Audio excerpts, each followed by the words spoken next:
Hello, my dear students. Let's continue our grammar's journey. Spice 1, parts of speech. We had already completed the first part, that is part A of parts of speech. Now let's continue with the part B. We have finished noun, pronoun. These two things we have already finished. Now the third parts of speech, that is adjective. Adjective is a describing word. A describing word means किसी के बारे में describe करना. Suppose a girl, a flower. Okay, we'll take the help of a example of a flower. That flower is beautiful. So that beautiful word describes the flower, how the flower is. वो flower कैसा है उसको describe करने के लिए एक word हमने use किया, that is beautiful. अगर आप में कोई एक tall boy है, this boy is very tall means बहुत ही ऊंचे हैं, वो बॉय कैसा है, बॉय को डिस्क्राइब करने का क्या वर्ड हमने यूज़ किया, that is a describing word which is called adjective in English. It tells us something more about a noun और अ प्रोनाउन. एक नाउन और एक प्रोनाउन के बारे में कुछ एक्स्ट्रा हमें बताता है, हाउ द नाउन इज या how that pronoun is. That is the word adjective. Examples are given here. Pretty, pretty means सुंदर. Ugly, pretty का opposite होता है ugly. Good, bad, interesting. जैसे कि हम बोलते हैं कि it was an interesting movie. बहुत ही मज़ेदार मूवी था. Precious, precious means बहुत ही कीमती वाला. Just like diamond is a precious jewel, a precious stone, not jewel, stone. Diamond is a precious stone, तो वहाँ पर प्रेशियस उस स्टोन का डिस्क्रिप्शन है, उस स्टोन का डिस्क्रिप्शन. काइंड, काइंड मीन्स जिसके मन में दया हो, काइंडनेस हो. So kind is an another adjective. Okay, and in a sentence it is very easy to identify the adjective, but in most of the sentences I'm talking, not always. That's why it is written here, in many sentences adjective comes just before a noun. आप अभी noun क्या है करके देख लिया, noun को पहचान लिया है, तो एडजेक्टिव को पहचानना बहुत आसान है अगर एडजेक्टिव नाउन के जस्ट पहले आएंगे तो. यानी ज़्यादातर सेंटेंस में, मोस्ट ऑफ द सेंटेंस में नाउन के जस्ट पहले आता है एडजेक्टिव. ओके, और बताता है कि वो नाउन किस तरह है या क्या है, उसके बारे में डिटेल में देते हैं. But don't think that it always comes just before the noun. हमेशा नहीं होता, पर maximum times it comes before the noun. Examples to understand adjectives. यहाँ पर एडजेक्टिव को समझने के लिए मैंने कुछ एग्जाम्पल्स दिए हुए हैं. Okay, see, there was a famous king. यहाँ आप देखोगे तो ये जो फेमस वर्ड है, किंग नाम का नाउन को, king is a noun, famous is an adjective. King noun को डिस्क्राइब किया है, कैसा है किंग, फेमस है, so that is an adjective. He was very kind, वो बहुत ही काइंड है यानी दयालु है. Kind is another adjective. ये जो काइंड किसको, ये प्रोनाउन को डिस्क्राइब किया है. ही एक प्रोनाउन है, उसको डिस्क्राइब किया है. वो एक दयालु था, यानी किसके बारे में, किंग के बारे में, लेकिन उसका यहाँ पर प्रोनाउन यूज़ किया है, उस प्रोनाउन को यहाँ पर डिस्क्राइब किया, kind word. But his son was a wicked and cruel young man. But his son, लेकिन उनका बेटा, was a wicked, wicked means बहुत ही बुरा, and a cruel, cruel means जिसके मन में कुछ दया नहीं है, यानी दूसरों को बहुत ही बेरहमी से दूसरों को ट्रीट करना, क्रूअल, बहुत ही क्रूर इंसान थे. यंग मैन, देखो यहाँ पर क्रूअल एक एडजेक्टिव है, वो मैन नाउन को डिस्क्राइब कर रहा है. यंग अनदर एडजेक्टिव है, वो भी मैन को डिस्क्राइब कर रहा है. विकेड, क्रूअल और यंग, तीनों एडजेक्टिव से, ये तीनों एडजेक्टिव्स किसको डिस्क्राइब कर रहा है, मैन को. ही ऑलवेज ट्रबल्ड, वो हमेशा ट्रबल करते, तकलीफ देते हैं. पुअर पीपल, ये पीपल एक नाउन है, वो नाउन कैसा है, लोग कैसे हैं, पुअर, तो पुअर इज एडजेक्टिव. वो किसको डिस्क्राइब किया, पीपल को डिस्क्राइब किया. ही always troubled poor people in the kingdom. देश के सभी गरीब लोगों को वो ट्रबल करते हैं. The king was unhappy. King बहुत ही अनहैप्पी है. अनहैप्पी मीन्स दुखी. वो अनदर एडजेक्टिव है जो किंग को डिस्क्राइब करते हैं. The king was unhappy about his son. राजा बहुत दुखी है अपने बेटे को लेकर. One day a wise sage came to this vast kingdom. One day a wise sage. एक दिन एक वाइज सेज, सेज मीन्स ऋषि या स्कॉलर पर्सन, बहुत ही पढ़े लिखे या बहुत ही नॉलेज वाले व्यक्ति को सेज कहते हैं, महर्षि बोलते हैं. तो एक दिन एक सेज, कैसा है sage, sage is a noun. कैसा है वो सेज, वाइस है. वाइस मीन्स बहुत ही बुद्धिमान. तो सेज को डिस्क्राइब किया wise, so wise is another adjective. Came to this vast kingdom. Vast means बहुत ही बड़ा, बहुत ही लंबा चौड़ा. किंगडम देश. तो किंगडम को, किंगडम इज नाउन, उसको एडजेक्टिव वास्ट ने डिस्क्राइब किया. Okay, let's come again in this, sorry once, let's come again to same sentences. There was a famous king. He was very kind, but his son was a wicked and cruel young man. He always troubled poor people in the kingdom. The king was unhappy about his son. One day a wise sage came to this vast kingdom. ये पूरे sentence में famous, kind, wicked, cruel, young, poor, unhappy, vice, vast, ये पूरे adjectives थे. Now the next parts of speech, the fourth one is verb. Verb is an action word. आप पहले से बचपन से सुनते आ रहा है कि verb is an action word. Okay, कोई भी काम हम किया हो, that is an action, that is a verb. और verb is the most important parts of speech. Most important part of speech, verb है, because without a verb no sentence can be made. verb के बिना कोई sentence नहीं बनता. So verb is very important and you have to identify verb.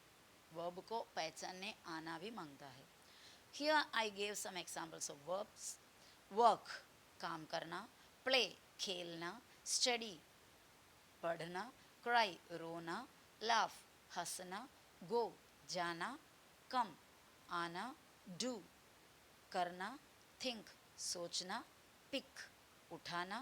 Open, खोलना. Close, बंद करना, etcetera etcetera. वैसा lakhs and lakhs of verbs है इंग्लिश में. Let us understand verb with the following sentences. First one दिया, शी स्माइल्स एट एवरीवन. वो हर किसी पर, किसी को देखकर मुस्कुराती है. यहाँ पर मैंने स्माइल्स को अलग कलर से हाईलाइट किया हुआ है. Smiles is the verb. Smile एक काम है, हंसना या मुस्कुराना. My brother goes to school. What action is doing here, the action is goes. मेरा भाई स्कूल जाता है. So it's a verb, goes. Jaya teacher teaches us English. What work is done here? Teachers. So teachers is the verb. यहाँ पर एक पूरे paragraph मैंने दिया है. इसमें से आपको वर्ब को आइडेंटिफाई करना है. किरण is my friend. He comes to my house while going to school. We together go to school every day. In the class too, we sit together and study. During recess, we share our tiffins. We enjoy our day in school. Sometimes we fight for silly reasons, but soon we settle down. यहाँ पे settle आएगा, settled नहीं. Just a minute. But soon we settle down the problems and say sorry to each other. ये पूरे paragraph में किरण is my friend. Let us identify the verbs. is a verb. Okay, he comes to my house while going to school. We together go to school every day. In the class too, we sit together and study. During recess, we share our tiffins. We enjoy our day in school. Sometimes we fight for silly reasons, but soon we settle down the problems and say sorry to each other. All these are underlined words are verbs. Now the next part of speech is adverb. Adding something to a verb. Adverbs, the word itself tells, वो adverb जो word है वो खुद हमसे कहते हैं कि it adds something to verb. Verb के साथ कुछ adding करना यानी telling something more about the verb, describing a verb. जैसे कि जिस तरह हमने देखा कि adjective noun को describe करते हैं, इसी तरह adverb verb को describe करते हैं. Adverb tells more about a verb, adjective and even another verb. Actually adverb verb को भी describe करते हैं, adjective को भी describe करते हैं और कभी कभी एक दूसरे adverb को भी describe करते हैं. Example से fast, carefully, always, neatly, etc. etc. और आप देखोगे तो ज़्यादातर एडवर्ब के लास्ट में ly दिखाई देगा. Most of the adverbs end with the letters ly. In many sentences, ज़्यादातर sentences में adverb comes after the verb. Adverb आता है verb के बाद. Not in all the sentences, but most of the sentences. ज़्यादातर sentence में हमेशा ऐसा नहीं होगा. Okay? So next one is preposition. Preposition is a word that shows a relationship or connection of a noun or pronoun with other words in a sentence. Preposition वो word है जो एक sentence में noun के या pronoun के साथ दूसरे words का relation क्या है, कैसा वो connect किया हुआ है. जैसे अभी मुझे बताना है कि मैंने टेबल पर पेन रखा, उसके लिए मैं सिर्फ इतना बोलूं आई केप्ट पेन टेबल. वहाँ पर कोई तो एक वर्ड मिसिंग है जिसकी वजह से पूरे सेंस नहीं आ रहे हैं. वो जो सेंटेंस का कंप्लीट सेंस नहीं मिल रहा है हमें कि I kept pen table. We need the word a small word that is on. I kept the pen on the table. Pen और टेबल के बीच में हमें एक छोटा सा वर्ड डालना पड़ा दैट इज ऑन. वो ऑन डालने पर पूरे सेंस हो जाता है. So that the word on shows the relation between the pen and the table. Understood. तो प्रिपोजिशन वो वर्ड है, भले ही वो छोटे छोटे वर्ड्स है, बट एक सेंटेंस में वो बहुत बड़ा एक रोल निभाता है. Without a preposition, the sentence does not get complete sense. वो sentence को पूरे sense, पूरे meaning नहीं होता. Okay, कुछ examples देखो. At, on, off, in, into, by, with, without, above, under, over, etc. Now let's understand the prepositions with the help of some sentences. Manu goes to school by a car. यहाँ पे जो to और by ये दोनों prepositions है. He keeps his bag under the seat. वो seat के नीचे बैग रखता है. And sits comfortably on the seat. Seat पर आराम से बैठते हैं.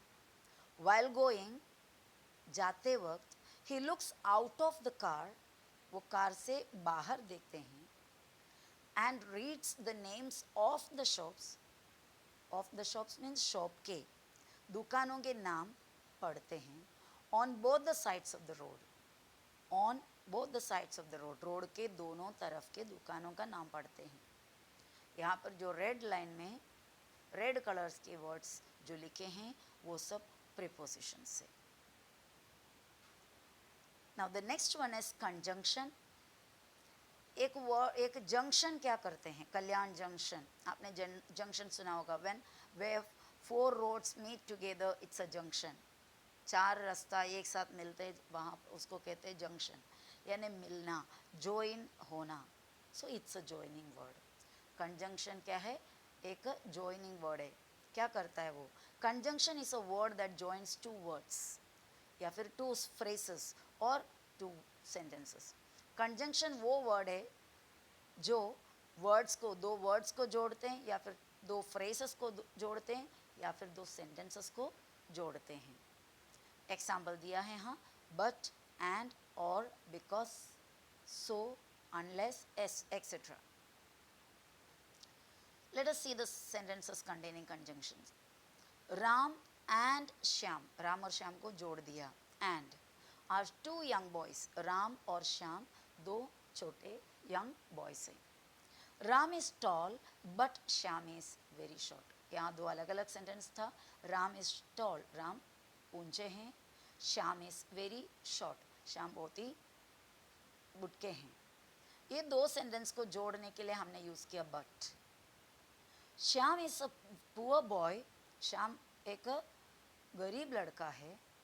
सो he can not afford a cycle to go to school, इसलिए वो एक साइकिल अफोर्ड नहीं कर सकता, नहीं साइकिल खरीद नहीं सकता स्कूल जाने के लिए. Shyam is a poor boy और he can not afford a cycle to go to school. ये दो सेंटेंस को जोड़ने के लिए हमने यूज किया द वर्ड सो. बट, लेकिन, राम हैज अ साइकिल, लेकिन वो वर्ड बट उधर भी जोड़ने का काम किया. Shyam does not get time to do his homework, Shyam के पास टाइम नहीं मिलता उसका होमवर्क करने के लिए. Because he has to help his mother in a work, उसको अपनी माँ को उनके काम में मदद करनी पड़ती है. यहाँ पर भी दो सेंटेंस जो है उसको जोड़ दिया बिकॉज से, बिकॉज वर्ड यूज करके. सो यहाँ पर एंड, बट, सो, बिकॉज ये सब कंजंक्शन से. Now the last part of the speech is interjection. Interjection बहुत ही आसानी से हम पहचान पाएंगे क्योंकि वो बहुत ही बड़ा ग्रेट फीलिंग्स को, बहुत बड़े एक्सप्रेशन को दिखाते हैं. Interjection is a word that is used for expressing a great और सडन फीलिंग. एक ग्रेट फीलिंग, एक बड़ा सा फीलिंग हो, एक सडन अचानक एक फीलिंग हुआ तो उसको हम डिस्क्राइब करने के लिए इंटरजेक्शन यूज करते हैं. छोटे छोटे वर्ड से वो भी. एग्जाम्पल यहाँ पर दिया अलास, हुर्रे, ओ, आउच, वेल, आ, ये सब इंटरजेक्शन से. नाउ सेंटेंसेस कंटेनिंग इंटरजेक्शन देखते हैं. First one, alas he is no more, ओ बुरा हुआ वो अब नहीं रहा. Hurray we won the match. यहाँ पर ये अलास, ये हुर्रे, ए आउच, ए वाव, इसका सबका स्पेसिफिक कोई मीनिंग नहीं होता. जैसे हम हिंदी में बात करते हैं, बापरे इतनी बड़ी गलती, वो बापरे को कोई वहाँ पर मीनिंग नहीं है. It just shows the expression, जो जस्ट शोज अ फीलिंग. तो इसी तरह आउच, इट हर्ट्स, ओह वो मुझे हर्ट किया, मुझे लगा, it hurts. Wow that's great, बढ़िया. ये सब जो वर्ड्स यूज किया अलास, हुरे, आउच, वाव, ये सब इंटरजेक्शन से. So this was the last part of speech. Hope you understood parts of speech well.